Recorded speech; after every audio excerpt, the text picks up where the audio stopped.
Okay, so at this point, we've been through the process of scanning all of the food in the house. And when I was scanning, I noticed that some of the cutting boards were stored in here. So I went into the cabinet, took out the cutting boards, and I've laid them out here for you to see. Now, I can tell you right now, cutting boards have a smooth and easy to clean surface. I noticed right away that one of the cutting boards has deep grooves in it, so I can say that no, they do not have a smooth and easy to clean surface. Cutting boards have pits, chips, scratches, deep grooves, and distortions. Coming right back to this one, I have to say, yes, they do have those problems, because one of them does. And finally, cutting boards are clean to the sight and touch. Now, while they all look clean, I did notice that this one is a little bit greasy when I was taking it out. So again, I'm going to have to give it a failing grade and say, no, they are not all clean to the sight and touch. Now again, even though most of these are clean, because there's a problem with one of them, they are getting a failing grade overall for all of the cutting boards. Now, I'd like to bring these up and let you see them a little bit more closely. This is a plastic sheet type cutting board. I'm not sure if you can see it on there, but there are some knife marks that have been left, but none of them are very deep. This type of cutting board is plastic and can be put in the dishwasher, and it feels good, so this one is okay.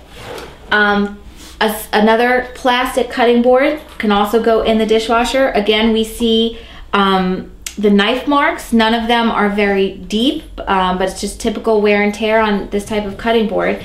There is a mark where part of the cutting board melted at one point, but again, because this can go in the dishwasher, any microorganisms that might be hiding out in those little melted spots would be cleaned in the dishwasher. So this one is okay.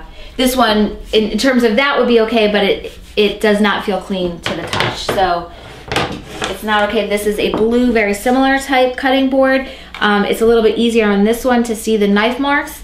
None of them are very deep, however, it's just a typical wear and tear. So this one is okay.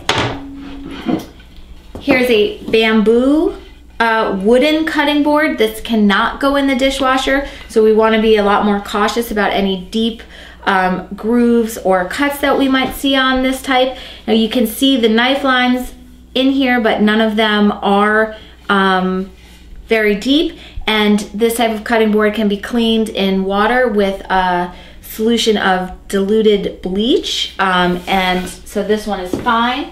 Now finally, the cutting board with the most problems, we can see this is a wooden type cutting board, and you can see that the wood has actually started to separate on certain along the top where it was originally connected. It looks like it's been submerged in water or been run through the dishwasher, and because of that and those big spaces, that would be a prime hiding spot for microorganisms like salmonella or E. coli or any other type of problematic microorganisms. This cutting board is not acceptable. Okay, we'll just stack them all back up and put them right back in our client's cabinet for the client.